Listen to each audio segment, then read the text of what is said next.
Hey Eurovision fans, Nemo has been internally selected to represent Switzerland in Eurovision 2024 with their song The Code. I'm going to check out the music video and give my analysis of the song and the lyrics, and then we'll imagine how this could be potentially staged in Malmö, Sweden. We'll discuss if this can qualify or potentially win by looking at Switzerland's 10-year record, their qualification record, the odds, and we'll also check out how the community has reacted to this. So let's keep it.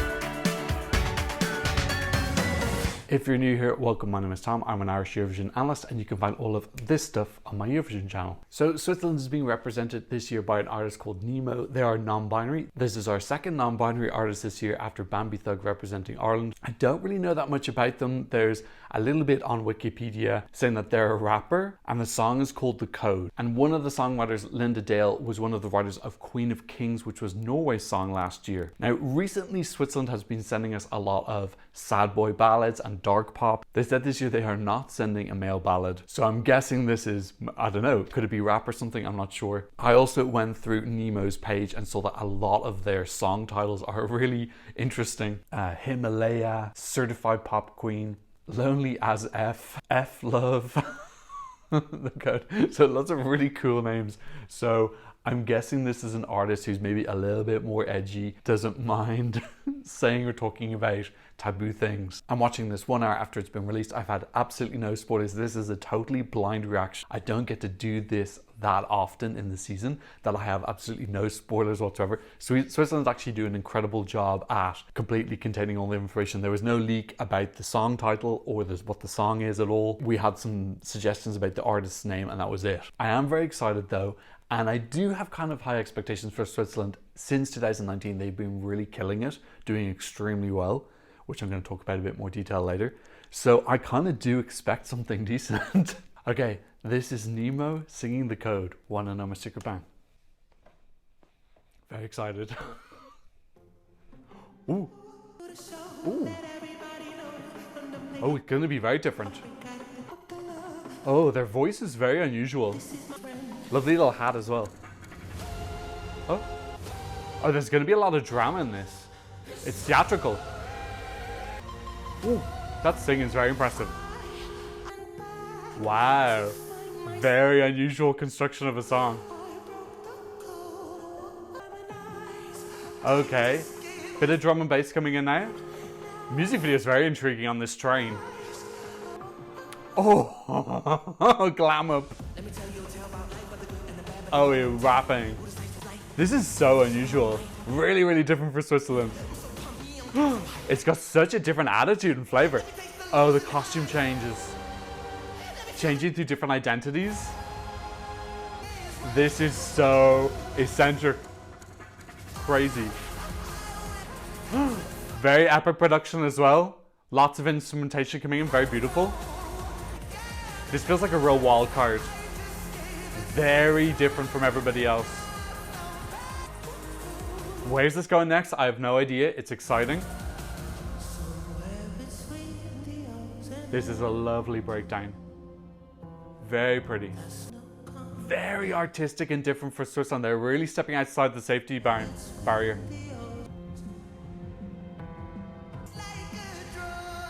Okay, how's it gonna finish now? Ooh, that voice is incredible. That falsetto. This last tableau is so cool. Wow, amazing singing. Remind me of John's Tears. Oh, this is going to be a moment on the stage. I can already feel it.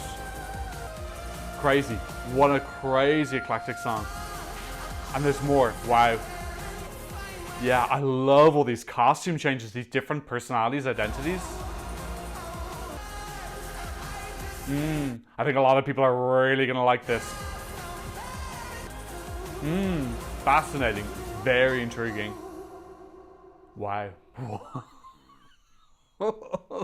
Do you know what? I kind of love it because the thing is, when I think about Switzerland, I think very safe. And that was so unsafe. That was really dangerous and risky. Sonically, switching from the rap to then the more classical elements, and then that like almost popper sound, but it wasn't popper. It sounded a little bit less gimmicky. So sometimes I think popper can just sound too much like, here's me doing an opera voice in a pop song, whereas that felt way more, it meshed a lot better, that vocal climax that they had. I loved all these different costumes going through. We had the train ticket inspector, and then we had all these like just changing through all these different personalities. I'm gonna have to read into the lyrics a little bit more to understand what that's about, but I'm imagining that there's gonna be a thing about identities, moving through different identities and who you are, which is obviously something that's going to be an issue as a non-binary person, because it's the amount of difficulties that they face in being questioned in who they are. But yeah, first impressions are really risky, really dangerous, exciting. I have no idea how this is going to do, because usually when I'm looking at how a song's going to do, I'll compare it to previous years or songs that are similar. I'm looking for patterns on how do people tend to react to this. I have no idea how people are going to react to that, because we've never had like a pop or rap song before. It's really wild, very exciting. Like those 3 minutes, I was just totally gripped for the whole thing. What's going to happen next? The standout moment for me was that last tableau in the corridor with all this kind of tulle satin down the walls. I think they also had a tulle dress on. This gorgeous vocal moment, and then there were lots of violins behind, and I don't remember what happened, but I remember being like, wow, that was amazing. Yeah, lots of really cool things here, and I just don't expect Switzerland to be giving this kind of like risk badassery. I wonder, was this slightly influenced by Austria last year? Because Austria really stepped outside the box, something very unusual. It was really warmly received by a lot of people. And I wonder if Switzerland were maybe thinking this year, okay, maybe we can take a risk. It's not such a disaster if we do something that's a little bit more unusual. Obviously, Taya, who was in Austria's entry last year, was one of the people at the songwriting camp where this was written. She didn't write the song, but she was hyping it up. I actually saw her comment on this video before I watched it saying, this is the song I'm most excited for this year. And I can see why that's the type of thing that Taya would like, because it is really fresh, kind of quirky, original. I think some people are going to call this wacky. That's just the way some people are. Anything that's a little bit unusual, they kind of like tend to put it in that like wacky bonkers box. I think this is really, really freaking interesting. I'm so curious to see how this is going to do. I love this entry. Now, I'm not saying that I necessarily definitely love this song and it's going to be like in my top 5. I don't know yet, because it was so hard to absorb everything that was happening. But I love the risk, the danger, the Switzerland doing something different, sending a non-ballad, sending a non-binary artist who raps and does opera. Like, what a musical talent. And then the visuals were colorful, vibrant, exciting. There was a story. It's a package. There's a lot of all the things here are like tick, tick, tick, tick package. So really curious. I'm going to go for my second listen now. Okay, I just finished my silent second listen there. I got chills from that. That was, whoa, that had gravitas to it. It just had a quality, high quality, luxurious, something new, exciting, special to it that just really gave me a bit of a shiver. That part where they are in the corridor, absolutely sublime. And the bit preceding that, like the beginning of the bridge, is also really, really divine as well when the instrumentation comes in. The way that they have mixed drum and bass, which if you watch this channel, you'll know I don't normally like that much, with opera, and then like a classic kind of ballad instrumentation sound. That fusion works so incredibly well. It sounds really natural, and the way that they've mixed all these things in a way that they've got all these different aspects to their personality, I imagine, as well. So the music imitating the artist, having these fusion, but it works. All these things actually come together and sound really cohesive. It doesn't sound like this jarring stop from drum and bass into opera and then a jarring stop into the next bit. I feel the flow of the song really, really, really well. The transitions are fantastic. I think it mixes, all the sounds complement each other. This is so unusual. I've never heard anything like this. Maybe this does exist and it's just a music scene that I'm just not aware of. But me as an outsider looking in, this sounds really unique, original. The whole time I was watching that video, I was imagining it on the stage. How is this going to look and feel on the stage? And I just got winner vibes. And I don't want to throw that around too much, but there's actually quite a lot of songs this year which are really, really strong. And we don't have an obvious winner yet.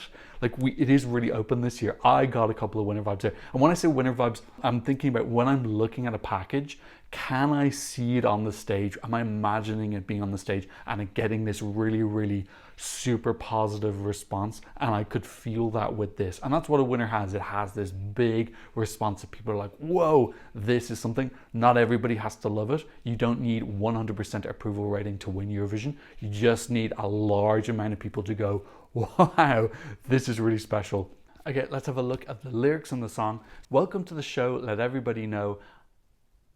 That's funny, welcome to the show, reminds me of welcome to the party from Jan Gladiator. I'm sure that's unintentional, but it did remind me of that opening from Jan. I'm done playing the game, I'll break out of the chains. You better buckle up, I'll pour another cup. This is my bohem, so drink it up, my friend. First of all, the lyrics are unique. They don't sound like cliches to me at all. The breaking out of chains is a little bit something that's done, but everything else sounds kind of cool and fresh. Immediately, I'm getting the sense that the meaning of the song is breaking away from society's constraints on you. So really cool that they are conveying the meaning so quick. That's good songwriting, good poetry. But without saying my message is and just like splatting it onto the stage, just doing it with a little bit more subtlety and delicacy. This story is my truth. I went to hell and back to find myself on track. So being on track means that you're likely to succeed or progress, but then also we can see that this is coming into the music video because they're on the train. So this train to succession. I broke the code, whoa-oh, like ammonites, I just gave it some time. I love that, ammonites. So ammonites are a type of like fossilized old prehistoric creature, which if you follow Pokemon, there was a couple of Pokemon that were in the game. And now I found the paradise, I broke the code, whoa-oh. Okay, so this is talking about how they have found acceptance with themselves and who they are. They broke the code being the kind of constraints, what you're meant to do, the normalities. They've done something a little bit different. Also reminded me a little bit of from France 2019, Bilal Hassani. Didn't they have a lyric as well that was about breaking the code? Yeah, you put me in a box, want me to be like you.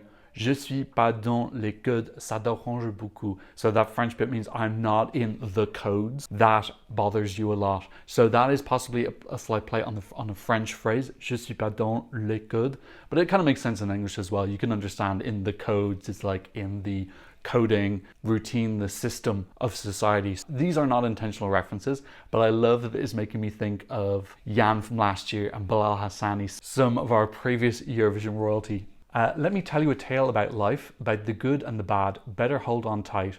Who decides what's wrong, what's right? Who are people to say how they should live their life? Everything in balance, everything's light. I got so much on my mind and I've been awake all night. So talking a little bit about the stress and anxiety that this constantly being questioned who you are brings. I'm so pumped, I'm so psyched, it's bigger than me, I'm getting so hyped. So it's really nice as well that there is an overall message of positivity in this song. So it is about finding themselves and they have found themselves. So this is great for anyone who's kind of young or of any age, who's non-binary, who is being questioned and feels confused or attacked or harassed, and then having this person be like, hey, I actually broke the code, I'm really happy, I'm doing really well, I'm successful, I'm a bit weird, I'm a bit wonderful, and yeah, look at me.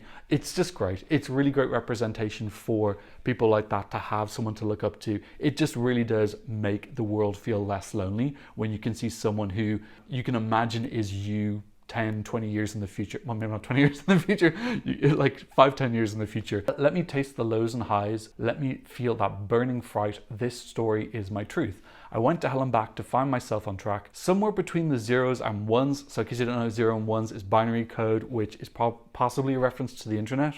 That's where I found my kingdom come. So maybe this is them meeting people online and finding people who were like them, helped process who they are and get to a destination. My heart beats like a somewhere between the 0s and 1s. That's where I found my kingdom come. My heart beats like a drum. These lyrics are so good. And if you watch my Luxembourg video this year, I went on this massive rant about how I hate throwaway song lyrics, because this is what you can do if you just put a little bit of your heart and soul into a song. Is you can create this really interesting story, do so many evocative things if you just put a little bit of effort and a little bit of yourself into the lyrics of the song and not just dismiss them as something that nobody cares about. Some people do care about lyrics, and it really can magnify and enrich a song. I love that idea of the code. It's a really cool title for a song as well. I think when it pops up on screen, Nemo, the code, people are like, oh, That's kind of interesting, because also when you think of a code, you think of like Spies and Mystery and the Da Vinci Code, which had lots of codes and tricks and puzzles in it. This is so cleverly thought out. Okay, so that's kind of the song. So let's talk about what the staging could potentially be for this entry. Obviously, we only have the music video. There's no national final with Switzerland, so we don't know what this is going to look like on the stage. We can just imagine. I love the styling. Let's look at the clothes, because that is probably the most transferable thing. I love this, the outfit changes.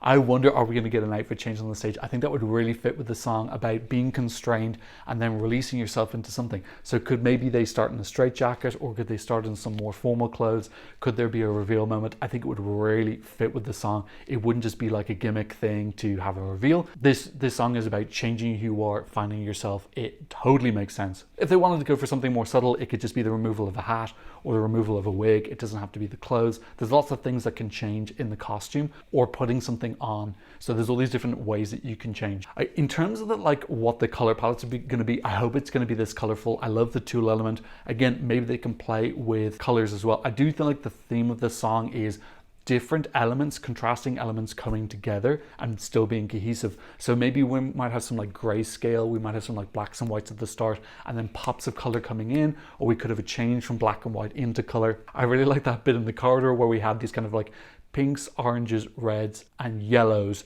That was like a really cool color palette, and those all together gives me like a floral feel. And I don't really think that's something that's overdone in Eurovision. We have a lot of pinks and blues, so stay away from pink and blue together. That's done a lot. The bit where they're rapping in the kind of at the end of the first third sounds really British to me. Actually, I forgot to say that in the review. I really got like British rap vibes. I was actually thinking of Stormzy for some reason. So I wonder, are they gonna like come down on the stage and just get a little bit more real? But I think that the juxtaposition between all these different styles, like if we start off kind of making it look like a ballad, and then they come forward and it's like a rap, and we get a little bit more color popping in and keep changing the color palettes, and then we move to this like opera orchestral bit, and then we get another color change. I think that really ties in. It'll look really amazing.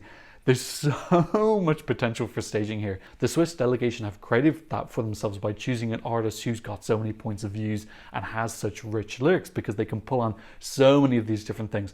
The music video is great. It looked expensive. It looked like time had been put into the costumes. Bringing that like real high editorial style. One of the issues that I had last year with Austria, Who the Hell is Edgar, is that they had the most incredible music video, which was so whimsical and joyful and happy, really charming. And then we got to our stage show, and it's like all the fun had been sucked out of it, and it was very clinical and editorial, but I had no charm anymore. Now, I don't know whose fault that was. I kind of attribute that to Marvin Dietman, because I don't think of him as a funny stager personally, and he staged that entry. So they just need to make sure that with their staging that they keep the fun and the whimsy from this music video when they go to Eurovision. They pretty much always use Sasha Jean-Baptiste. I think they've used her since 2019, maybe even earlier.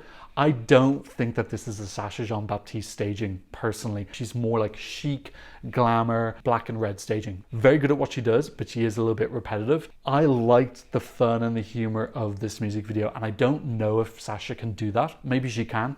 Maybe this is a challenge for her to step outside of her box. I imagine that Switzerland wants to keep that relationship with her, so maybe they might say, Sasha, we're going to pair you up with someone who's a little bit more fun. They won't say that to Sasha. They'll be like, hey Sasha, let's just bring in this other person and you guys work together as a team. That might make a little bit more sense, because then Sasha can bring the editorial, other person can bring the fun and joy and eclecticness, and then together that can be something really magical. But I do like how editorial it looked in the video. It looked expensive, it looked well thought out, not jokey at all. And I like the story where they're running through the carriage in all these different costumes, something really simple like that. In terms of dancers, it doesn't automatically strike me as something that needs dancers on stage. Remo Ferrer had dancers because there was a slight worry that if it was him on his own, it would be too ballady and not get through the Televoting semi-finals. I think this can get through a semi-final just because it's so interesting. I think it is good for like a reveal if you have some people come on, because they can pull the clothes off you. The key emotions they need to keep is, this is weird, wonderful, liberating, and risky. I want them to keep all those emotions that from the music video onto the stage. So who are Switzerland in the Eurovision Song Contest? And if you saw my climbers and droppers video, which I released around a month ago, you may have noticed that first place in the growers was Switzerland. So that is to say that their results in the last 5 years have been significantly better than the results in the preceding 5 years. And if you look at this graphic, you'll understand why. So in the last 10 years, Switzerland are ranked 31st out of all 44 countries who've competed in Eurovision. But that's because if you look at the left side, between 2013 and 2017, they were 41st ranked in terms of average result. So really weak. 31st, 13th, that was Subalter in 2014, which is a really, really lovely song. 40th, 41st, and 29th. So really just not doing well at all. And I remember this period where I just had no expectations for Switzerland whatsoever. I didn't look forward to their song. I didn't expect anything from their song. I just felt like they didn't care. They sucked at Eurovision. They were just kind of like making up the numbers. Huge change in 2019 when they brought in this new system of internally selecting using demoscopic juries, I believe, and having jury panels. And 2019 they came fourth with Luca Hani. 2020 they had Jean's Tears, Répondez-moi, which I think would have won. Lots of people saying they thought Italy or Iceland or Lithuania or Bulgaria would win. We'll never know. I think that Switzerland would have won. 2021, again, back with John's Tears coming third. 17th in 2022. Some people didn't even think it would qualify. And then last year, 20th with Remo Ferrer. So you can see these last 4 years, they've had male artists. The last 3 in a row being sad boy ballads. And if you include John's Tears in 2020, that's 4 years in a row with sad boy ballads. So yeah, a little bit of a change up this year. They've got a non-binary opera, drum and bass, instrumental masterpiece. So really big switch up. And you can see if you look at the results in the last 5 years between 2018 and 2023, Switzerland are top 10 country right now. And you can see that this year, that 32nd place from 2018, that's Zibs, that's going to drop off. So a huge change around from Switzerland, just showing that you can change your system and have results quite quickly. They're opting for an internal selection system. It's clearly what works the best for them. Switzerland have been in the contest since 1956, which is the first edition, which they won. And they also won in 1988 with Céline Dion, Ne partez pas sans moi. To be in the contest 63 times and only win twice, Switzerland to do a win. We'll talk about if this can win later. But they were one of the original 7 in the very first edition of Eurovision. I'm very pleasantly surprised to see that they're willing to do something a little bit different to try and win. I do really feel like Switzerland is one of the countries that wants to win more than, I think everyone wants to win to a certain degree, but I think some countries want to win more than others. Okay, so first of all, do I think this can qualify? Yes, definitely. Let's have a little look at Switzerland's recent qualification record, and we can see that they are currently on a 4 qualification streak. John's Tears definitely would have qualified in 2020, 100%. So you could technically say it's 5, but we'll say 4. This is, again, this change up in their system, and also working with Sacha Jean-Baptiste, who gives them red and black staging every single year. I don't know if they can do that same thing again, but I trust the Swiss delegation to make good decisions. I feel like all 4 of those were deserved qualifications. One of them was a win. Tout l'univers won the semi in 21. We have a 4th place for Luca Hani in the semi, 9th for Marius Bear, and 7th for Remo Ferrer. So yeah, they're doing well in the semi-finals. I expect the Swiss delegation to continue their good decision-making process. They've got a great product to work with. I'm expecting this to qualify. Okay, so in the final, how's this going to do with the juries and the televote? So juries, I think it's going to depend on the presentation. I think they're definitely going to respect the opera bits because juries just love a really strong vocal. And it depends how it's presented. How much fun and humor is it? We know that the jury is a little bit allergic to fun presentations. So yeah, it depends how serious they go, but I definitely think there's vocal flourishes in here which will win over some of the jury. It's about how the song is expressed. What visual story are we going to get? I think the base product sounds really well produced, very well sung. Lyrically, it's really good as well. So I don't see any massive ways for this to be marked down, other than the fact maybe some of the jury are going to think it sounds too many mixes, like there's too many genres mixed in, and maybe they don't feel that flow in the same way that I do. They're going to sound like, oh, this is just too much stuff into the cake. I do feel like because it's such a loud song in what it's saying, it could be quite polarizing. Some people might put it last. Even if people put you last, if someone else in the jury still puts this in their top 3, you're going to get jury points. So I expect this to do pretty decently with the jury. I think the televote will probably like it a little bit more because I think the televote's a little bit more open to something that's a little bit more weird and wonderful. And if the staging looks like the music video, fun, vibrant, exciting, I think the televote's going to really respond to that as well. So I'm expecting kind of similar, maybe a little bit stronger in the televote. Do I think this can win? I think this has got the X factor that you need to potentially win. I got a couple of chills watching the music video on the second go. That doesn't mean you don't just get given the trophy if Tom has some chills watching a music video. There's obviously a lot more work that goes into it than that. Obviously, it's kind of hard to say because we don't have a staging to look at. We just have the music video. We don't know what they're like performing or what the visual concept's going to be like, or how it's all going to tie together. Are we going to get the same emotions we get on the stage that we get in the music video? If I go by the music video, I think that has ingredients that are definitely in a Eurovision winner. Exciting, exhilarating, different, special, ignites a conversation. So yeah, I think it's in with a chance. In the same way I think other songs are just absolutely have no chance whatsoever. Let's have a look at the odds and see how has it done since it was released. Switzerland were already kind of high-ish because I think because of Taya's comments, and also probably some people probably might have heard this song behind the scenes and decided to bet on it. They were 14th and now they've gone up to 11th, but this has been as high as 8th in mid-January, based off of those rumors. And before those rumors started, way back in December, it was 23rd. I do think of the Swiss delegation as a delegation who are able to convert a good song into a win. I thought Tout l'Univers in 2021 had fantastic staging, and they definitely gave it, I think, the best shot it could have of winning. Whereas I think you could give this package to some other delegations and they would just absolutely, it would flop. We need to start saving now though. If we're going to Switzerland next May, we all need to get a second job. We need to be taking out loans. We need to be selling our kidneys. It's not going to be cheap. Okay, and what does the community think about this? So I just did a quick check on Twitter. Some people saying they feel like this is maybe a little bit too many ideas crammed into one. So I think that it's up to the Swiss delegation now to make this make sense on stage, make it come together. I felt like the music video did a really good job for me at making all these different sounds cohesive. It explained why they're being mixed together in a really good way. So they need to do that on the stage as well.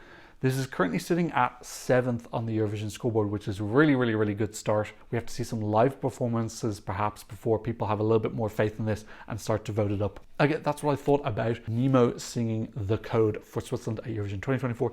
What did you think? You may comment in the comment section down below. Thank you so much to Lena, Nikki and Anonymous for supporting me on Buy Me a Coffee. No new donations on PayPal, but if you want to support the channel, I'll leave links to you in the description down below. I am a full-time content creator. And of course, thank you to my patrons for patronizing me from all over the world.